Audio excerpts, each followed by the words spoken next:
மூணாவது மிஸ்டேக், இது one of the biggest mistake. குழந்தை மாதிரி நான் நாய் வளர்க்குறேன். அதுக்கு பேர் ஆந்த்ரோபோமார்பிசம் அப்படின்னு இங்கிலீஷில் சொல்லுவாங்க. ஒரு மனிதன் இல்லாத இன்னொரு விலங்கு, ஏதோ ஒரு விலங்கோ பறவையோ ஏதோ ஒன்று, அதை ஒரு குழந்தை மாதிரி மனிதன் மாதிரி ட்ரீட் பண்ணுறது. மீனிங் அதே மாதிரி நம்ம அன்பை கொடுத்து வளர்க்குறது நான் சொல்லலை. காமனான அந்த சில எக்ஸாம்பிள் சொல்லணும்னா, என் டாக் சாப்பிட்ட பிறகு தான் நான் சாப்பிடுவேன், தூங்கணும். அவன் எனக்கு குழந்தை மாதிரி. அவன் நம்ம வீட்டில் குழந்தை இருக்குது, அது பாத்ரூம் போனால் நம்ம அதை திட்டுவோமா? அதனால் என் குழந்தை பாத்ரூம் போகிற அதுக்காக நான் பாத்ரூம் போனால் திட்டணும்னு சொல்லலை டாகை. ஆனால் பாத்ரூம் போனால் பரவாயில்ல, அவனை நான் அப்படி தான் வளர்ப்பேன்.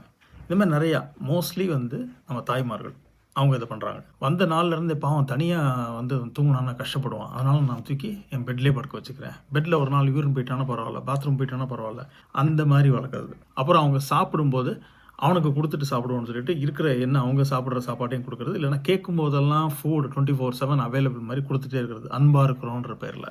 இதெல்லாம் பின்னாடி பிஹேவியர் ப்ராப்ளம்ஸ் நிறையா நீங்களாக கற்றுக் கொடுக்குற கெட்ட விஷயங்கள் பின்னாடி அதுக்கு ஸ்ட்ராங்காக நன்றோம். Over love with no boundaries leads to problems. கட்டுப்பாடே இல்லாமல் வேறு அன்பு மட்டும் கொடுக்குறேன்னு சொல்லி கொடுத்துட்டு அதுக்கு சரியான டைரக்ஷன் கொடுக்காமல் அதை வளர்த்திங்கன்னா ஃப்யூச்சரில் அது பிரச்சனை. அந்த ஃப்யூச்சர் அடுத்த மாதமாக இருக்கலாம், அந்த 2 மாதமாக இருக்கலாம், 2 வருஷமாக கூட இருக்கலாம்.